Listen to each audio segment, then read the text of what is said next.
Olá meus caros, aqui é o Corvo. Não é a primeira vez que comento a obra do diretor italiano Dario Argento no canal. O fiz previamente com o clássico Profondo Rosso, de 1975. Diálogo que certamente foi o trabalho mais aclamado do mestre da Paura, responsável por influenciar diretamente o que viríamos a conhecer como a Slasher Wave nos Estados Unidos. Para falar de Tenebrae, filme de 1982, preciso relembrar alguns princípios básicos que caracterizam a arte de Argento. O diretor nunca chegou a se reinventar, uma das razões que o levou a ficar obsoleto justamente na década de 80, depois da glória e revolução que ele causou nos anos 70. Tenebrae, por sinal, foi um dos últimos filmes de Argento que considerei realmente primorosos. Mas, sem delongas, vamos então aos princípios básicos. O primeiro princípio é que a imagem, na concepção de Argento, deve comunicar mais que as palavras, o que faz o diretor um impressionista. Segundo, o que importa realmente ao término do filme não é o que você aprendeu com ele, mas sim o que sentiu com o mesmo. A experiência com os filmes de Argento, por mais que estejamos falando de diálogos, filmes que a priori possuem uma natureza misteriosa e que presumem a revelação de um assassino, não é uma experiência cognitiva. O exercício que o italiano propõe não é mental, mas sensorial, totalmente. É o que tu sentes na pele, no eriçar dos capilares, o que realmente conta. É o vislumbramento com as cores e o choque com a arte gráfica, sempre hipervalorizada, até mesmo surrealista em alguns momentos, o que norteia o diretor. É com isso que ele se satisfaz e utiliza como parâmetro para saber se foi sucedido ou não. Eu posso dizer sem menor receio que Dario Argento talvez tenha sido um dos diretores italianos que mais odiava texto. Ele era um leitor assíduo dos clássicos da literatura, do horror, que serviram de influência para ele criar suas próprias obras. Argento amava ler, mas enquanto estava trabalhando, filmando e mediando seus elencos no set, a última coisa que ele queria era folhear páginas. Ele era obcecado demais com a cena, com a captação da expressão perfeita, da respiração, do suor, e em fazer com que todo o caráter cênico de atores e atrizes dialogasse com os cenários belíssimos que comumente ele montava. Para Argento, um gemido ou grito de horror que tocasse fundo na alma do telespectador era mais importante do que as palavras. Com tal apontamento, posso então dizer mais duas coisas. Primeiro, tal característica fez de Argento um diretor único. Não havia ninguém que filmasse como ele, que tivesse os mesmos conceitos. Em Tenebrae, vocês vão acompanhar tanto os movimentos de câmera, das maneiras mais improváveis e inventivas, do que jamais viram durante toda a sua vida assistindo a filmes americanos. A busca de Argento pelo melhor ângulo e pelo melhor movimento torna nossa experiência fascinante. Sua assinatura é inconfundível. E segundo, se por um lado os filmes dele são um colírio para os olhos, por outro são extremamente pobres no que diz respeito a roteiro. É como venho dizendo, é estética sobre substância. Para me fazer ainda mais claro, considere que na perspectiva de um fotógrafo, trabalhar com Argento é o emprego dos sonhos. A criatividade é praticamente infinita e a experimentação incessante. Não há mecanismo de censura na arte do italiano. Quem o censurava, na verdade, eram os aparelhos institucionais responsáveis por definir a faixa etária dos filmes em cada país. Tenebrae, por exemplo, ficou banido no Reino Unido até 1999, porque mesmo com algumas edições e cortes, os órgãos locais ainda o consideravam muito pesado para as salas de cinema e distribuição em VHS. Na Alemanha, por exemplo, o filme continua banido na versão sem cortes, e de acordo com os órgãos de censura, ele jamais será publicado lá no seu formato original. Dario Argento não se continha. Ele é como um pintor que, ao invés de usar tinta, usa um rolo de filme, câmeras e belas atrizes italianas. Na perspectiva de um fotógrafo, trabalhar com Argento era como estar no céu. Dito isso, para um roteirista, estar envolvido com um diretor era como pagar todos os pecados cometidos na face da Terra. Era o puro inferno. Tanto é que Argento escreveu sozinho o roteiro da maioria de seus filmes, tanto por resistência de envolvimento externo, como também da dificuldade que era trabalhar com ele. Foram pouquíssimos os filmes onde ele trabalhou em parceria com outro roteirista. Simplesmente não funcionava. Argento iria cortar o texto até dizer chega.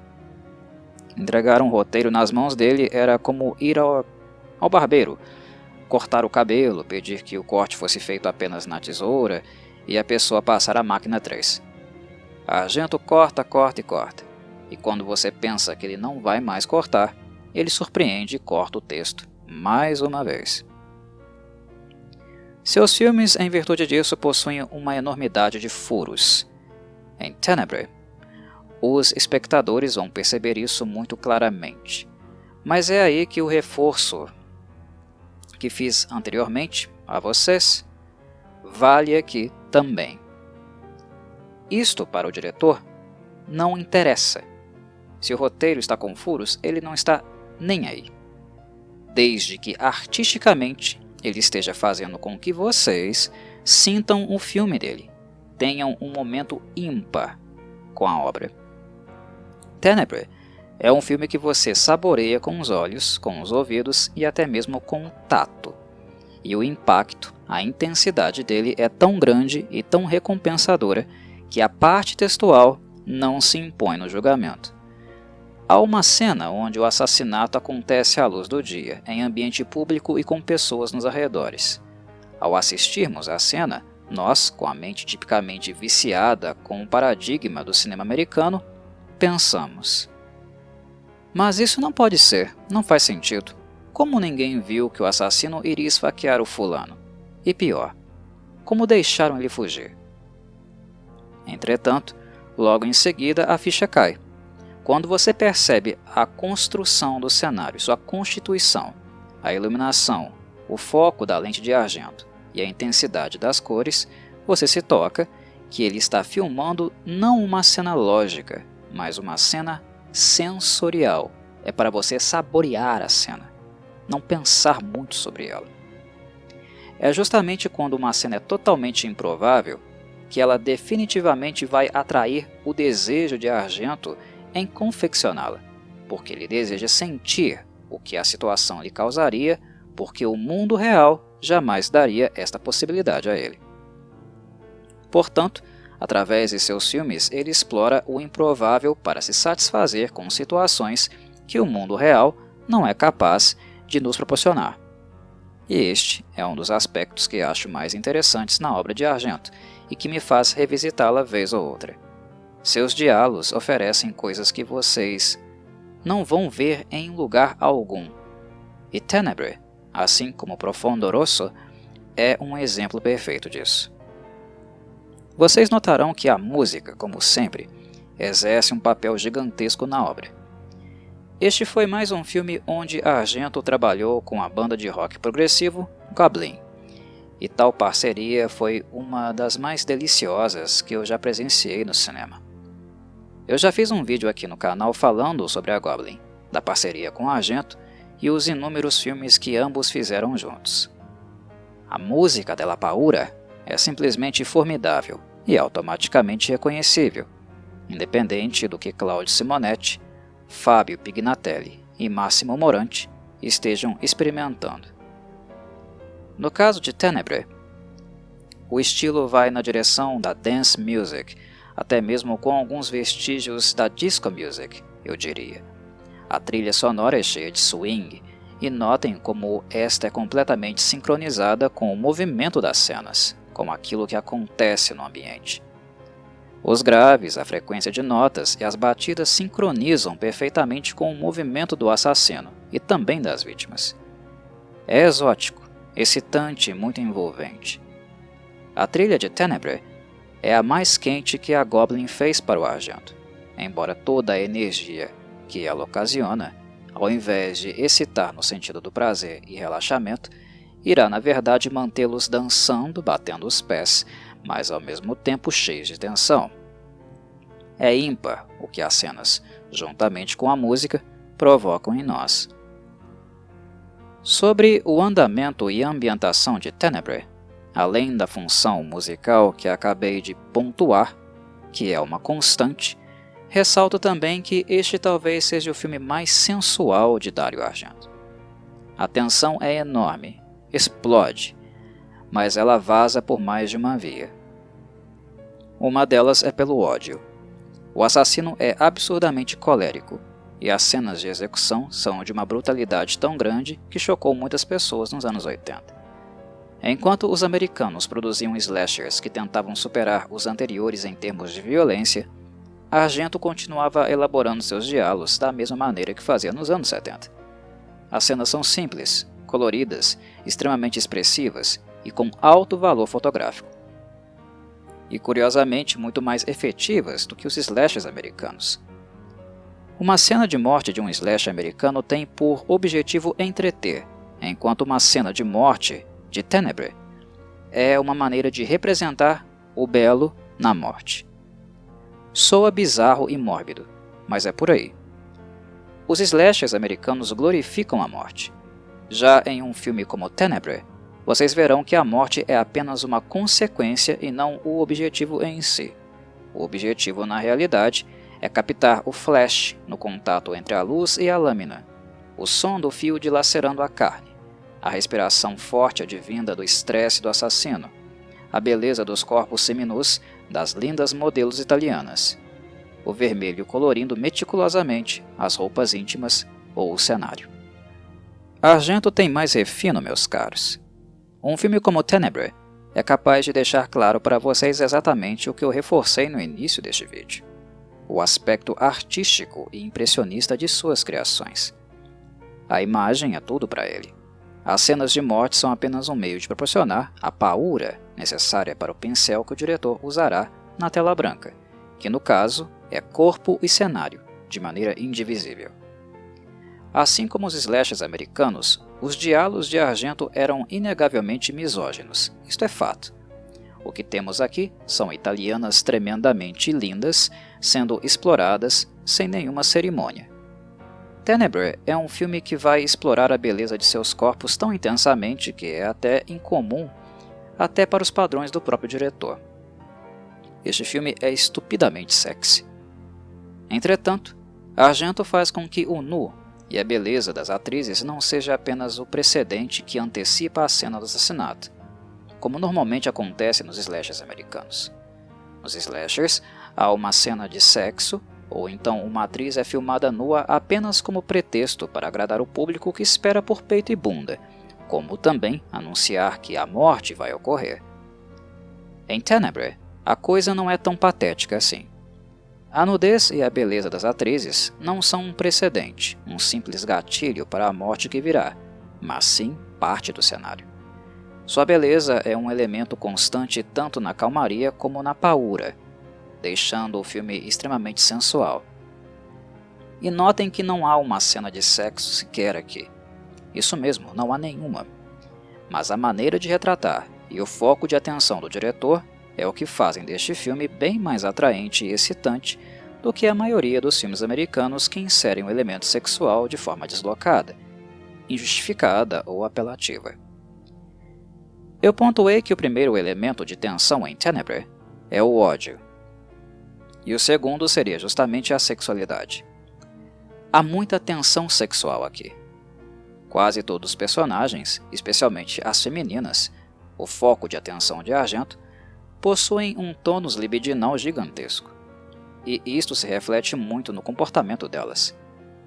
Mesmo que nós não vejamos o assassino até o fim do filme, como manda a cartilha de um diálogo, mesmo assim conseguimos sentir uma forte tensão libidinal também nele. Não à toa, após executar suas vítimas, ele as fotografa, dando ênfase nas curvas e formas. Curiosamente, a personagem que menos demonstra um alto nível de libido é Daria Nicolodi, que na ocasião já estava casada com Argento desde 1964. E provavelmente isto deve ter tido influência do diretor, pelo menos assim imagino. O casamento dos dois já estava em declínio e a dinâmica de ambos na vida pessoal normalmente acabava afetando também os papéis de Daria e o modo como o Argento a dirigia. Isso não é segredo para ninguém que conhece a filmografia do italiano e a analisa com bastante atenção. Depois do divórcio dos dois, tal traço ficaria ainda mais evidente. Italiano tem sangue quente, como diz o senso comum, passionais ao extremo. Finalizando minhas considerações, falo um pouco da premissa do filme. O roteiro nos apresenta o protagonista Peter Neal, interpretado por Anthony Franciosa, ator que Dario Argento diz ter sido um dos mais problemáticos que ele conheceu.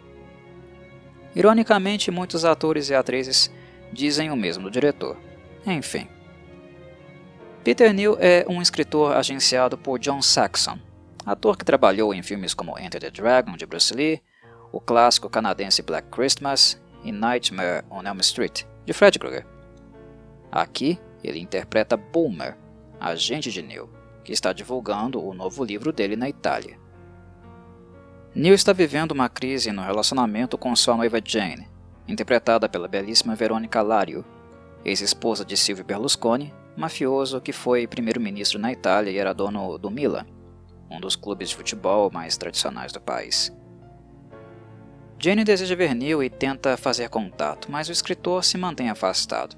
Na Itália, assessorado pela secretária Anne, personagem de Nicolodi, ele começa a receber cartas de um apreciador de seus livros, que tem cometido assassinatos com o mesmo modus operandi que Neal usou na sua última obra, chamada Tenebrae, que também deu, evidentemente, o nome ao filme. A polícia então se envolve e passa a trabalhar no reconhecimento do homicida com a colaboração de Neal, que por sua vez fica em risco na medida em que o assassino vai revelando aos poucos conhecer muitos detalhes relacionados a ele. Mas eu paro por aqui. Mais do que isso, não convém contar a vocês, assim evitamos spoilers. Tenebrae é sem dúvida um dos melhores filmes de Argento, tão obrigatório como The Bird with the Crystal Plumage, Profondo Rosso, Suspiria, Inferno e Trauma. Um verdadeiro clássico do cinema de horror italiano e certamente um dos diálogos mais gráficos, bonitos e truculentos da história. Argento e excentricidade, na mesma frase, é redundância, mas Tenebrae é peculiar até para os parâmetros dele. Um filme essencial do cinema italiano, histórico. A todos que chegaram até aqui, meus mais sinceros agradecimentos e saudações corvídeas.